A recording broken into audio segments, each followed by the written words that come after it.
काय दिलंय माझ्या देशाने, तर या विश्वाला माझ्या देशाने फार मोठी एक देणगी दिली. तो म्हणला आमचा सूर्य जगावर मावळत नव्हता इंग्रजांचा, एवढं आम्ही कमवलं.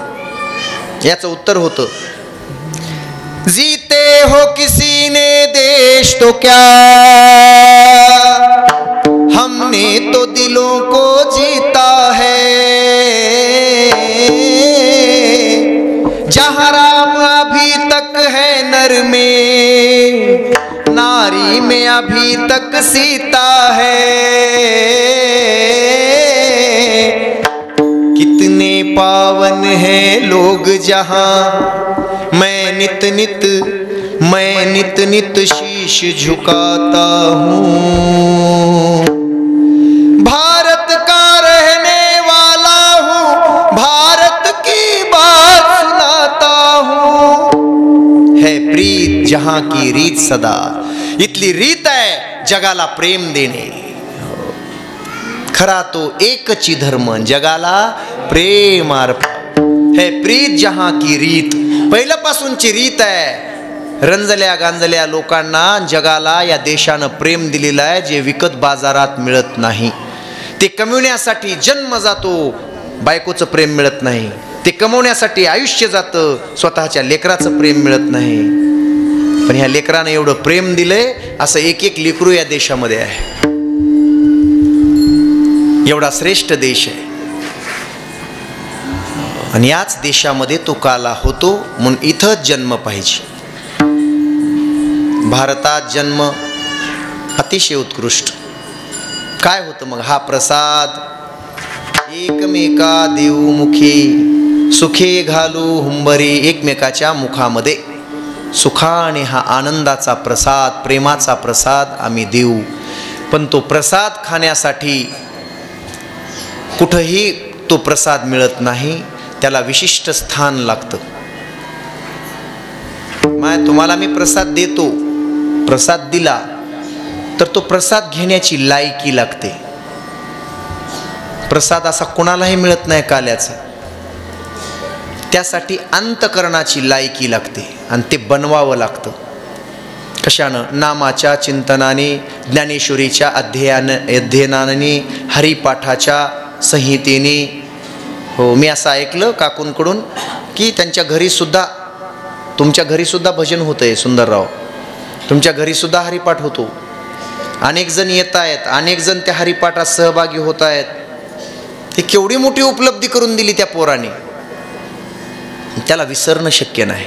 सांगा बाहेर तुमच्या पाहुण्या रावळ्यात, आमच्या गावातला एक 20-22 वर्षाचा पोरगा गेला आणि त्याच्यासाठी भागवत कथा आणि सप्ताह व्हायला. हा मोठेपणा आहे. येईल कधीतरी तुमच्याच कुळामध्ये तो जन्माला येईल, काळजी करू नका, येत असतो. त्याच्यासाठी जर तुम्ही एवढं करत असाल तर त्याला इथं यावंच लागेल तुम्हाला भेटायला, पुन्हा तो आनंद द्यायला. म्हणून एकमेकाच्या मुखामध्ये घालायचा आहे हा घास, प्रेमानं लक्ष द्या. पण ते अंतकरण कसं असलं पाहिजे, ती जागा कशी असली पाहिजे, काल्याचा प्रसादाचा अधिकारी कोण होऊ शकतो. निर्मत्सरानाम सता, दुसऱ्या दिवसाच्या कथेमध्ये तुम्ही ऐकले. श्रीमद भागवत कथेचा, कृष्ण कथेचा आणि काल्याचा अधिकार कोणाला आहे? निर्मत्सरानाम सता, ज्याच्या अंतकरणातला मत्सर पार निघून गेलाय. मत्सरच नाही. मत्तः अग्रे सरती इति मत्सरहा, माझ्यापासून पुढं गेलेलं मला देखवतच नाही, त्याला मत्सर म्हणायचं. माझ्यापेक्षा मोठं झालेलं मला देखवतच नाही, त्याला मत्सर म्हणायचं. जलन, जलन, पोटदुखी,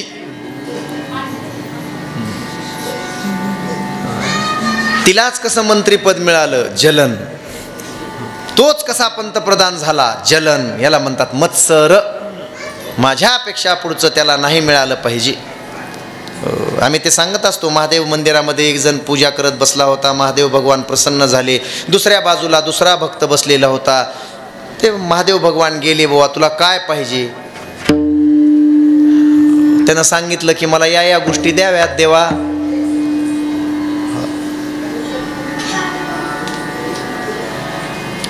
माझा एक हात जाऊ दे, माझा एक पाय जाऊ दे. आणि मग दुसऱ्या भक्ताकडे गेले देव. ठीक आहे म्हणले. तो म्हणला देवा त्याला जेवढं दिलंस त्याच्या दुप्पट मला दे. नाही कळलं तुम्हाला? त्याचा एक हात एक पाय गेलाय, एक डोळा गेलाय, माझा दोन्ही डोळे दोन्ही हात दोन्ही पाय, बाकी काय? ही असली आमची वृत्ती आहे. असो मग कशी पाहिजे ती जागा, कसं पाहिजे ते ठिकाण ज्याला काल्याचा अधिकारी व्हायचंय, ते ठिकाण कसं लागतं तुकोबारा शेवटच्या चरणात सांगतात. तुका म्हणे वाळवंट, तुका म्हणे वाळवंट, तुका म्हणे वाळवंट, तुका म्हणे वाळवंट, तुका म्हणे वाळवंट,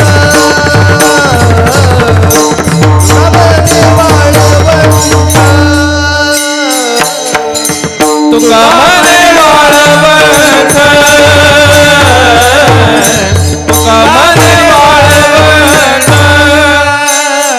बर्वे नीट उत्तम, बर्वे नीट उत्तम, वैकुंठी तो ऐसे राहे, वैकुंठी तो ऐसे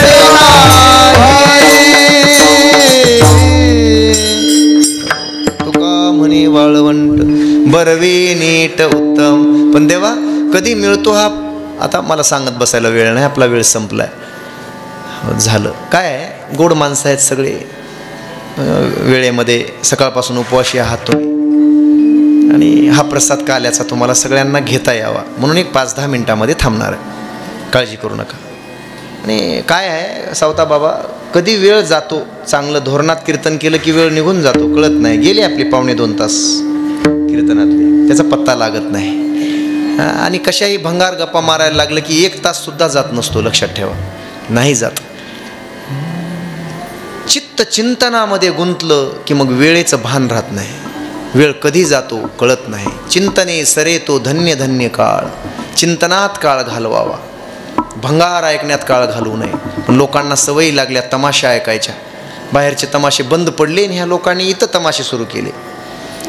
असू दे, करू नका, ते तरी पाप घेऊ नका. सप्ताह नसला करायचा तर करू नका, पण तमाशा करायचा असेल तर काय उपयोग आहे? लोकांना चांगलं मिळालं पाहिजे. हे सगळे दुःखी कष्टी आहेत माणसं, इथं आल्यानंतर असं काहीतरी मिळालं पाहिजे की जे त्यांच्या घरात उपयोगाला येईल आणि घराचं मंदिर होईल, असं काहीतरी मिळावं ही अपेक्षा आहे. पण देवा काल्याचा प्रसाद मिळतो कधी? आम्हाला काला पाहिजे, त्यासाठी आम्ही आवाज कमी ठेवू, आवाज कमी ठेवू, ट्रबल कमी ठेवू, त्यासाठी आम्ही जन्माला येऊ. असं पुन्हा पुन्हा गर्भवासाच्या यातना सहन करू, एकमेकाच्या मुखामध्ये घालण्याची आमची भावना आहे. पण एकमेकाच्या मुखात हा प्रसाद देताना ती पचन होण्यासाठीची जी जागा आहे ती कशी असली पाहिजे? वाळवंटासारखी असली पाहिजे. बरवी, नीट आणि उत्तम. हे पुढच्या वर्षी सांगेन मी. बर्व काय, नीट कशासाठी आणि उत्तम कशासाठी, कोणती भूमी उत्तम आहे, कोणतं अंतकरण बर्व आहे आणि कोणतं कर्म शुद्ध आहे, हे पुढे सांगेन. ज्याच्या अंतकरणामध्ये, ज्याचं अंतकरण ईश्वर भक्तीसाठी त्यांनी तयार केलंय, एक जो नीट नेटकं कर्म करतो. एका वाक्यात सांगू, एकाच वाक्यात सांगतो, त्यांनीचं उत्तर. ज्या माणसाचं भजन पक्क, भजन पक्क म्हणजे टाळ वगैरे वाजवणं पक्क असं नाही त्याचा अर्थ. हृदयातून जो भजनाला येतो, भजन करतो प्रेमानं, हो, प्रेमाविन भजन नाकाविन मोती ना अर्थाविन पोती वाचुनी काय, तसं ज्याचं भजन, ज्याचं भजन पक्क, वागणं निक्क. आमचे गुरुवर्य म्हणायचे, एक कोटी त्यांनी तयार केली होती. जो भजनात पक्का, वागण्यात निक्का, तो देवाचा सखा. जो भजनात कच्चा, वागण्यात लुच्चा, तो यमाचा भाच्चा. असं आमचे गुरुजी म्हणायचे. एवढंच वाक्य घेऊन जा. म्हणून आपलं भजन पक्क राहू द्या. मग भजन आम्हाला येत नाही, ते भजन नाही. कशाला मोबाईल काढला, कशामुळं काढला? सांगितलंय ना मी त्या दिवशी, मोबाईल बघायचा नाही कीर्तनात. ह्या लोकांनी काय करावं, हे प्रत्येक जण मोबाईल घेऊन बसतील ना. कीर्तनाचे 12 वाजून चाललेत, महाराज जिकडे तिकडे, गाणाऱ्याच्या हातात मोबाईल, महाराजाच्या हातात मोबाईल. अरे काय चाललंय काय, नको आहे. 1.5 तासासाठी बंद करून टाका, नाही तर सायलेंट करून ठेवा, आलेले कॉल पुन्हा लावा. वाईट वाटू देऊ नका माझं. भक्तीमध्ये विक्षेप चालत नाही. ज्ञानेश्वरी वाचता वाचता मोबाईल उचलता का, नामस्मरण करता करता मोबाईल उचलता का, कशाला करताय भक्ती तरी, करू नका, मोबाईलवरच राहा. असो असो, विठाला विठाला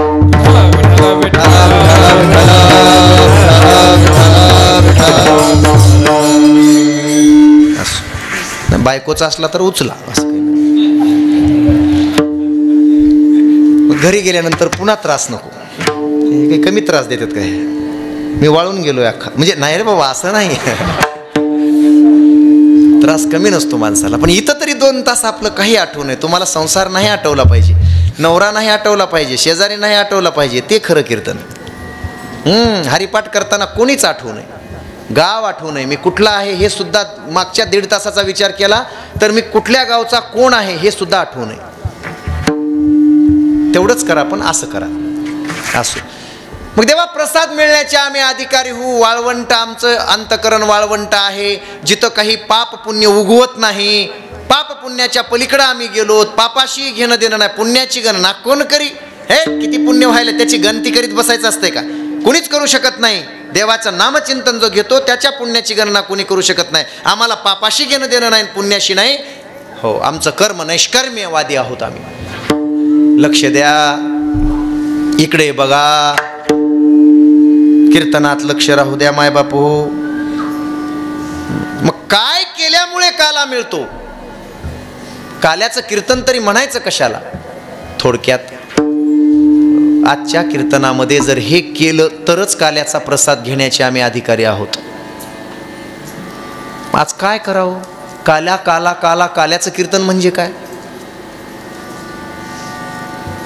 देवाने जे 11 वर्ष गोकुळामध्ये लहान अवस्थेत जे चरित्र केलं, त्या चरित्राचा उच्चार, फक्त उच्चार, वागायचं नाही, फक्त ते तोंडाने उच्चारायचं, ऐकायचं तोंडाने. चरित्र ते उच्चारावे, केले देवे गोकुळी, केले देवे गोकुळी, केले देवे गोकुळी.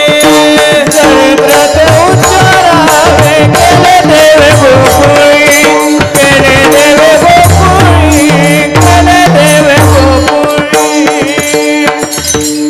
चरित्र ते उच्चारावे, देवे केले गोकुळी. गोकुळामध्ये श्रीकृष्ण परमात्म्यानं केलेलं चरित्र आपल्या मुखानं उच्चार करावा, म्हणजे काल्याचा प्रसाद मिळतो. मग काय काय चरित्र केलं.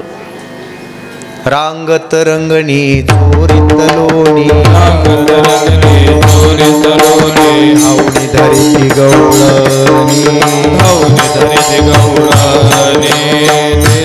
चरणी देती गाराणी, चरणी देती गाराणी. यशोदे साजणी, यशोदे साजणी. दही दूध भक्षुन तमाल नीले, नवल केले साज. कृष्ण आळवा बाई आळवा, वरकुंडा केलावा. कृष्ण आळवा बाई आळवा,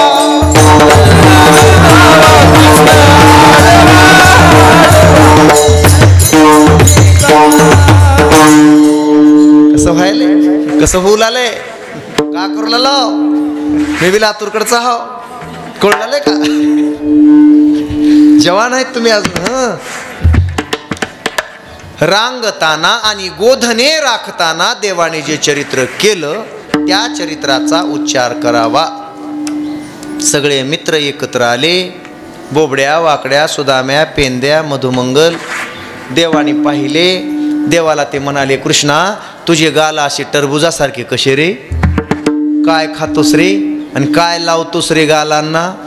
कृष्ण म्हणाला, माझी आई मला लोण्याचा गोळा देते. आता इथल्या आया ह्या नवीन आयांना विचारतो, रोज 1 चमचाभर तरी लोणी तुमच्या लेकराला देता का तुम्ही. त्याशिवाय लेकरं चमकणारच नाही, त्याच्या चमकाच निघतील. रोज ताजं लोणी एवढं तरी, गोटी एवढं तरी लेकराच्या हातावर घाला आणि खडी साखर एवढं तरी करून बघा, त्याची बुद्धी बघा, मग त्याची कांती बघा. माझी आई मला लोण्याचा गोळा देते. कृष्ण म्हणाला, तुम्हाला तुमची आई जेवायला देत नाही का? ते म्हणाले, देते. काय खाता तुम्ही? गवळीयाची ताक पिरे, कोण पोरे चांगली. अरे ताक आणि भाकरी खातो आम्ही. थू, असार आहे ते ताक. असार खलू संसारे, घरी ताकाचे सरोवर, येथे नवनीताचे पूर. नवनीत खाल्लं पाहिजे, नवनीत म्हणजे लोणी. ताक खाऊन माणूस बलदंड होत नाही, शरीर कांती चांगली होत नाही. ते सगळे पोरं असे पाहिल्यानंतर कृष्णाला प्रश्न पडला. कृष्ण म्हणायला लागले, पोरांनो माझ्यासारखं व्हायचंय का? पोरं म्हणाले, का नाही? मग तुम्हाला माझ्या मागे यावं लागेल. याल तरी यारे लागे, अवघे माझ्या मागे मागे. आजी देतो पोट भरी, पुरे म्हणाल तो वरी. घरच्यांनी कधी पोट भरत नाही. घरात कुणाचं पोट भरलं नाही, संसारात कुणाचं पोट अजून भरलं नाही. अजून कुणी देवाच्या समोर, या मारुतीच्या समोर, या गावातल्या एखाद्या माणसानं एखादी चिठ्ठी आणून ठेवली नाही. मारुती राया, मला भरपूर मिळालंय, माझं पोट भरलंय, आता मला काही नको, अशी चिठ्ठी या मारुतीच्या समोर कुणी आणून ठेवली नाही, कुणीच ठेवीत नाही. त्या आजीचे लाड आहेत ते, बाकी काही नाही. आणि ते बी मोबाईलचे लाड आहेत. आज्यानो जरा सुधरा. त्याचा काय दोष आहे महाराज? ते लेकरू पोटात असल्यापासून संस्कार आहेत. हे नाही सगळेच सांगायलो मी, ह्याचंच नाही सांगायला, सगळ्यांचं सांगायलो. हो, माझ्या भाचीला घेऊन गेलतो आता दवाखान्यामध्ये लातूरच्या. त्या डॉक्टरनं सांगितलं, पाण्याचा वाकून गिलास सुद्धा उचलायचा नाही. 6वा महिना चालू आहे, एक गिलास सुद्धा उचलायचा नाही. एवढा अजिबात. कुणाला पाणी देशील बघ, अजिबात द्यायचं नाही बघ. तांब्यात नाहीच नाही, पण गिलास बी उचलायचा नाही. ती म्हणली माझ्या मोबाईलचं. मग केवढा आहे मोबाईल उचलायला जमतंय म्हणला. ते तिची रात्रंदिवस असा मोबाईल ठेवीत होती महाराज, असाच. ते लेकरू जन्मलंय आता, एवढं रडत आहे. माईनं सांभाळून राहत नाही, बापानं सांभाळून राहत नाही, जगातलं सोनं दिलं तरी राहत नाही, कुणी जवळ आलं तर राहत नाही. मोबाईल दिल्याशिवाय ते गप्पच बसत नाही. तुम्ही बघा, ह्या गोष्टीवर हसू नका. तुमच्या घरचं का आहे बघा. आपल्या घरचं, आंधळ्याची वरात आणि बहिऱ्याच्या घरात असं होऊ नये. येड्याचं भांडण मुक्याच्या दारात, असलं चाललंय सध्या. हां, असलं चाललंय बाबा. संस्कार योग्य. ज्ञानेश्वरीचं वाचन करा. पोटात लेकरू गर्भात असताना 3 महिन्यापासून सुरू करा या गोष्टी. दररोज चांगलं बोला. सासू सासऱ्याच्या बद्दल वाईट आणू नका काही मनामध्ये ते पोटात असताना. हां, सासू सासऱ्याची सेवा करा, रोज दर्शन करा, संतांची सेवा करा, चांगल्याच्या संगतीत राहा, आपोआप लेकरू चांगलं जन्माला येईल. सगळे लोक लेकरासाठी परेशान आहेत महाराज. असू द्या, नका परेशान हो आता इथं कीर्तनात.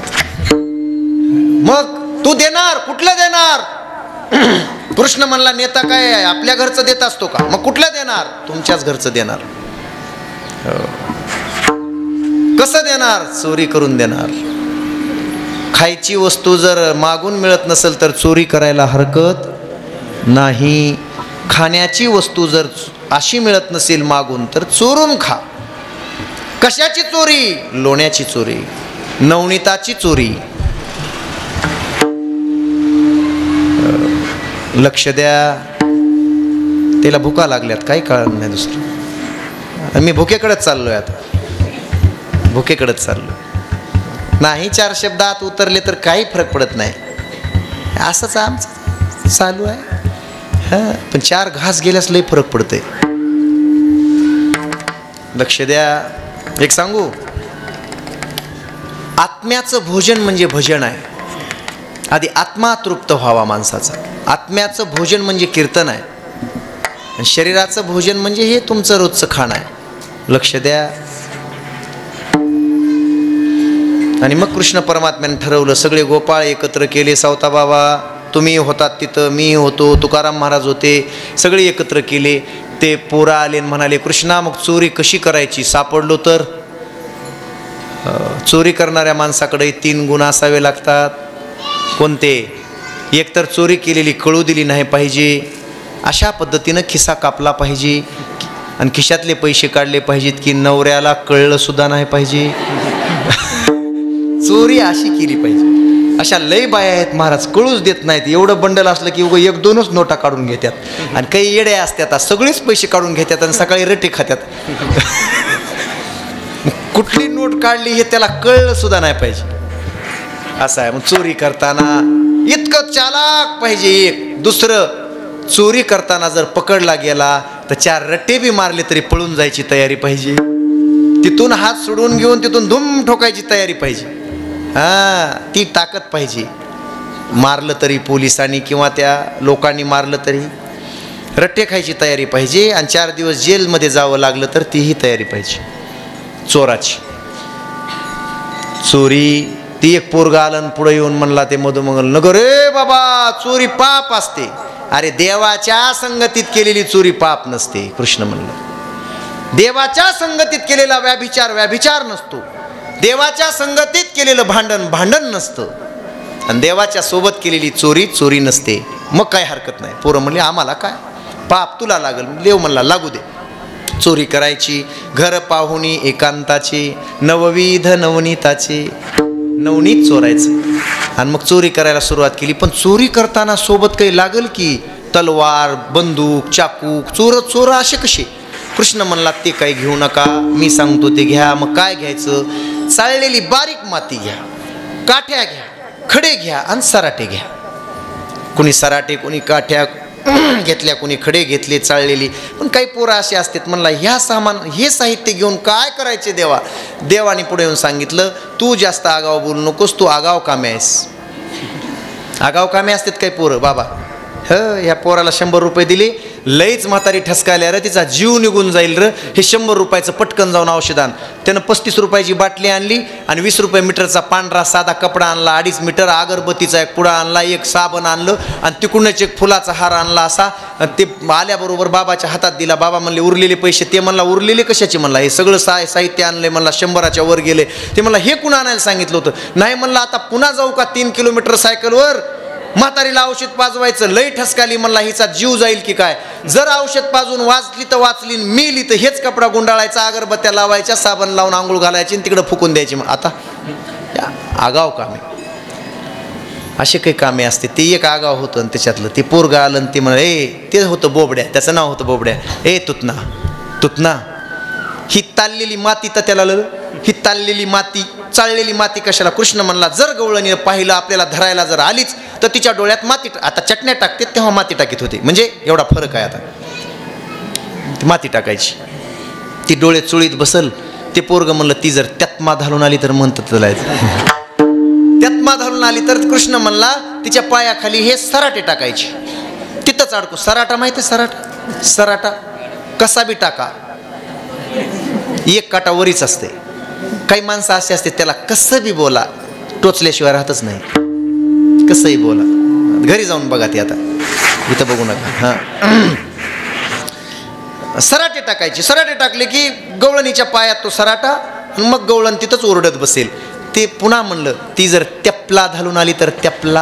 आम्हाला घरात कुठं चपला घालतात का? ते म्हणलं आता त्या बाया धलात बी तेपलं धराल्यात, तोय पातलताना बी तेपलं धराल्यात. महाराज मग काठी कशाला? काठी दुसऱ्यानं विचारलं. कृष्ण म्हणाला जर शिंक मडकं वर असेल त्या दही दूध लोण्याचं तर त्याला मारून बघायचं. मारून बघून भदभद वाजलं तरच एकावर एक चढायचं, मनोरा करायचा आणि ते खाली उतरायचं आणि मग खायचं. खडे कशाला?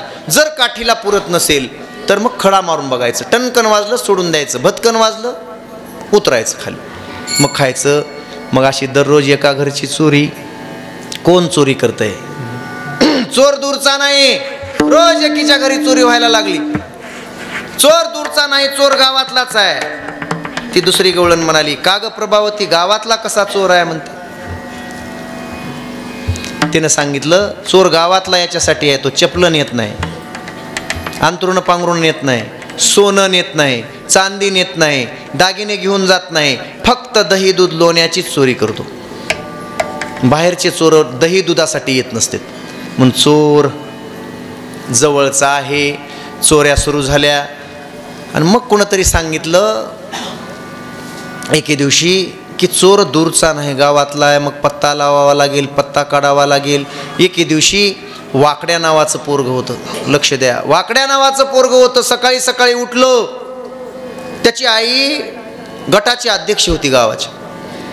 रोज मिटिंग घेत होती ती, रोज मिटिंग. आणि ते उठलं सकाळी सकाळी. सकाळी उठून त्या पोरानं का कीर्तन आवडणं झालं काय? बरोबर, या जाऊन मोबाईलवर बोलून या. या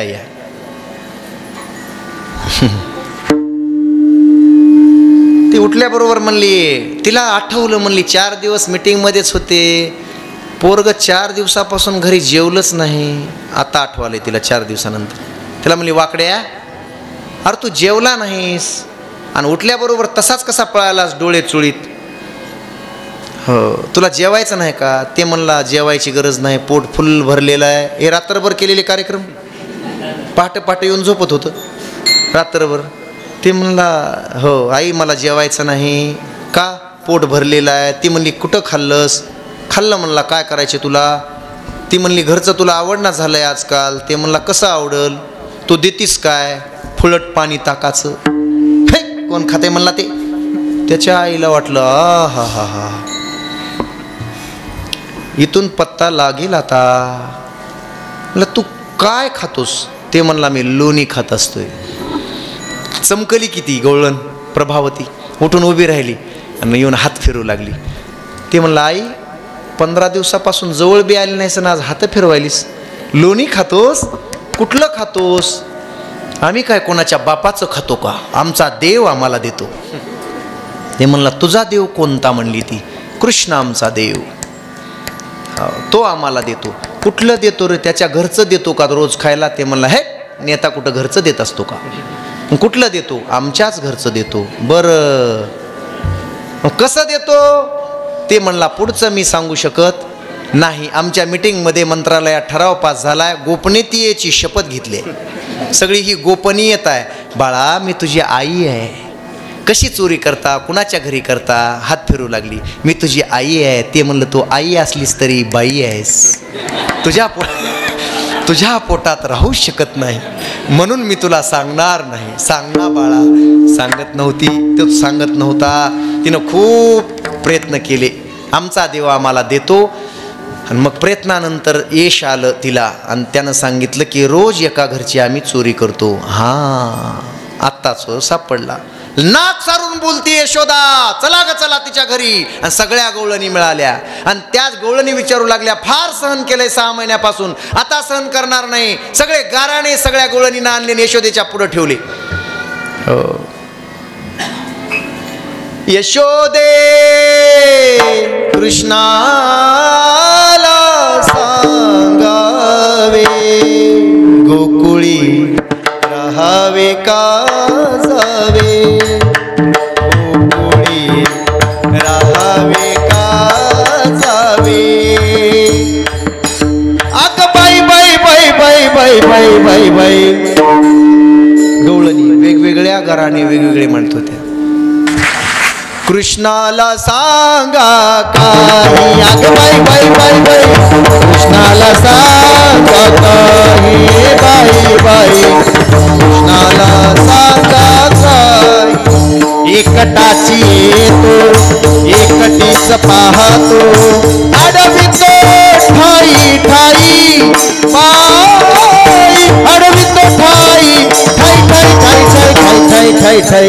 कृष्णाला सांगा काही, बाई बाई बाई बाई, कृष्णाला सांगा, कृष्णाला सांगा, सांगा काही बाई.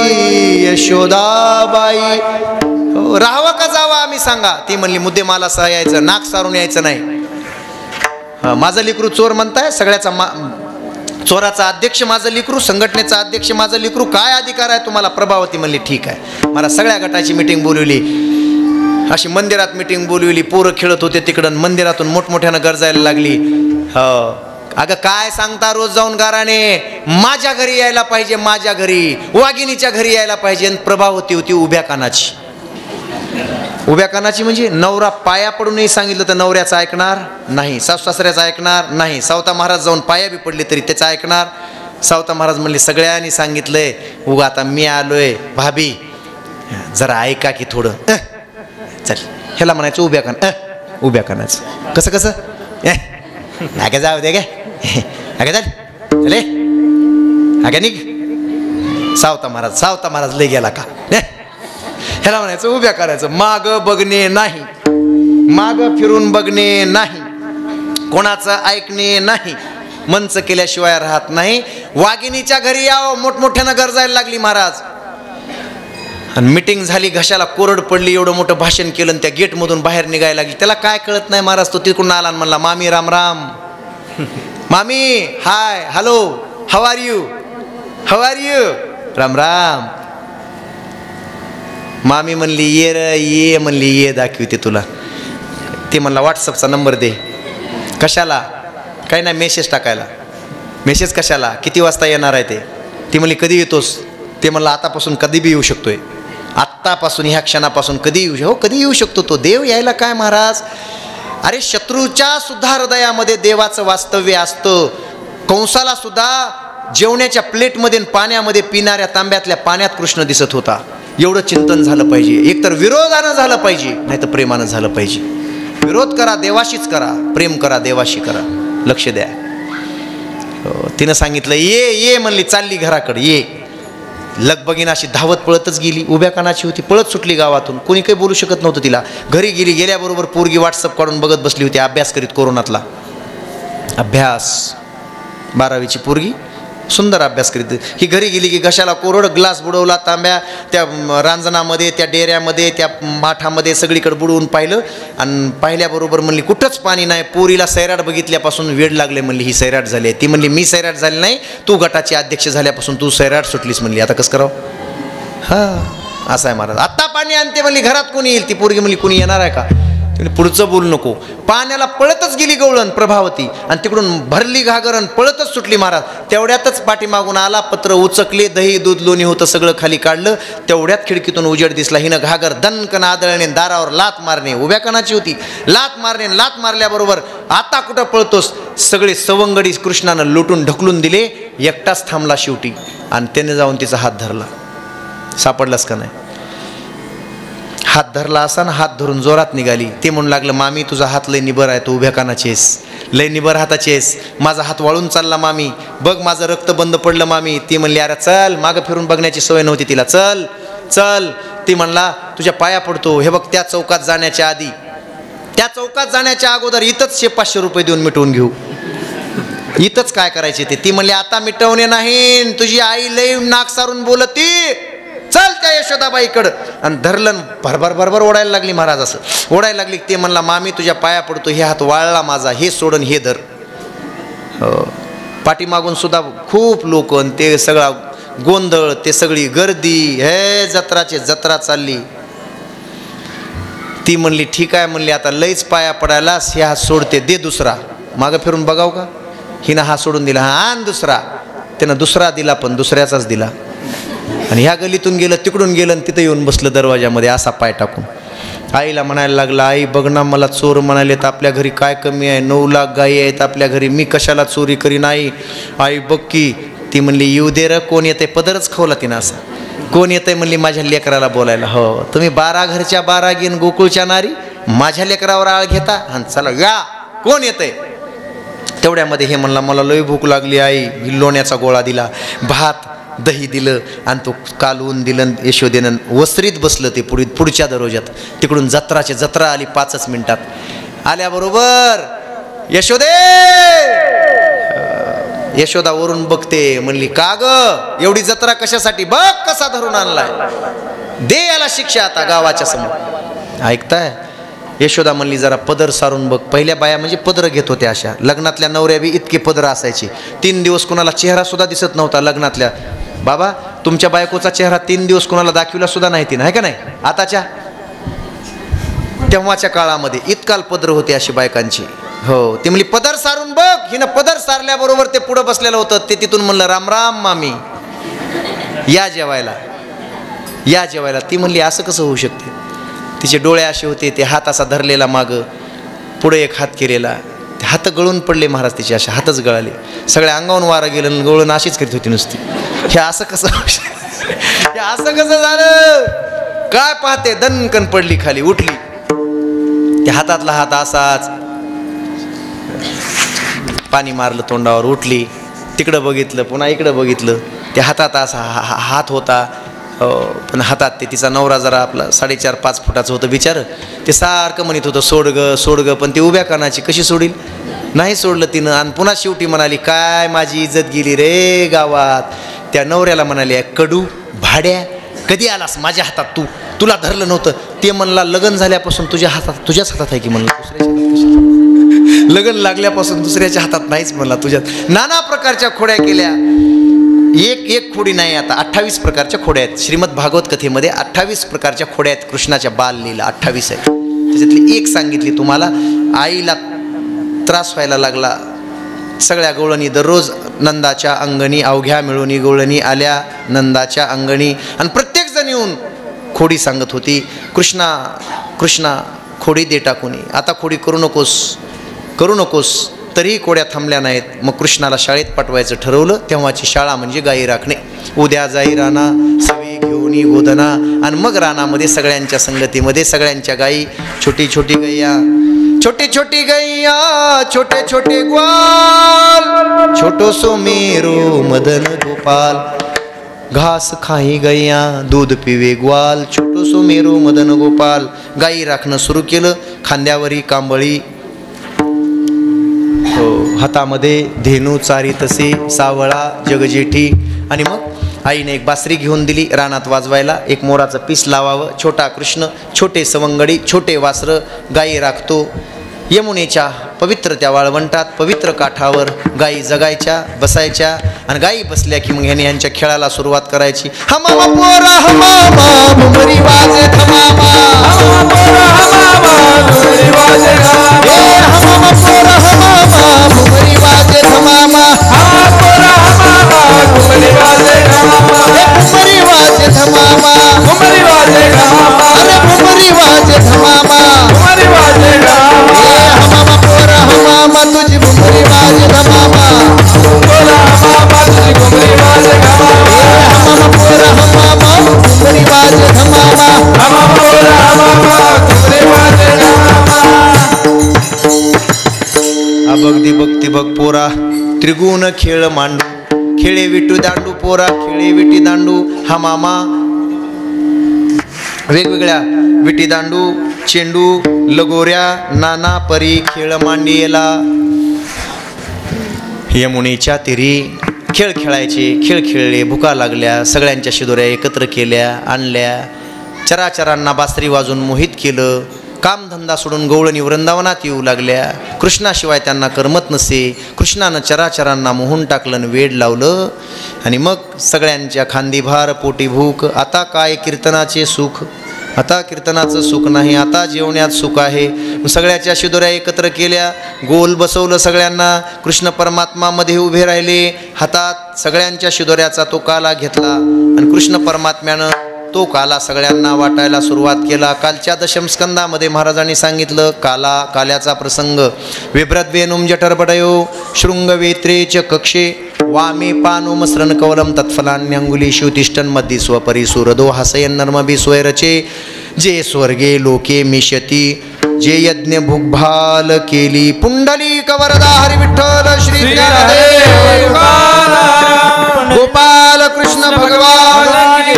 गोपाळाच्या संगतीमध्ये पहिला काला, या जगातला पहिला काला त्या वाळवंटासारख्या अंतकरणामध्ये म्हणजे वाळवंटामध्ये यमुनेच्या काठावर कृष्ण परमात्म्याने केला. सगळ्यांना काल्याचा प्रसाद दिला. 7 दिवस आपणही ज्या देवाच्या संगतीत खेळलो, त्याचं नामचिंतन केलं, बागडलो, राहिलो, आनंद घेतला. आज तोच परमात्मा तुम्हाला मला या काल्याच्या प्रसंगी प्रसाद देतो. पंढरीनाथाने आज प्रसाद द्यायचा असतो. तो पंढरीनाथ या रूपाने आज तुम्हाला मला प्रसाद देत आहे. त्याचं वर्णन शुकाचार्य भगवंतांनी दशमस्कंदामध्ये केलेलं आहे. आणि काला अशा पद्धतीने परमात्म्याने वाटला. विठोबा रखुमाई,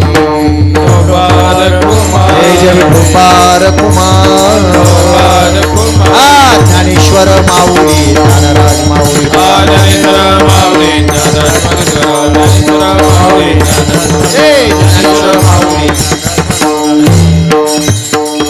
विठ्ठल जय जय, जय विठ्ठल जय जय.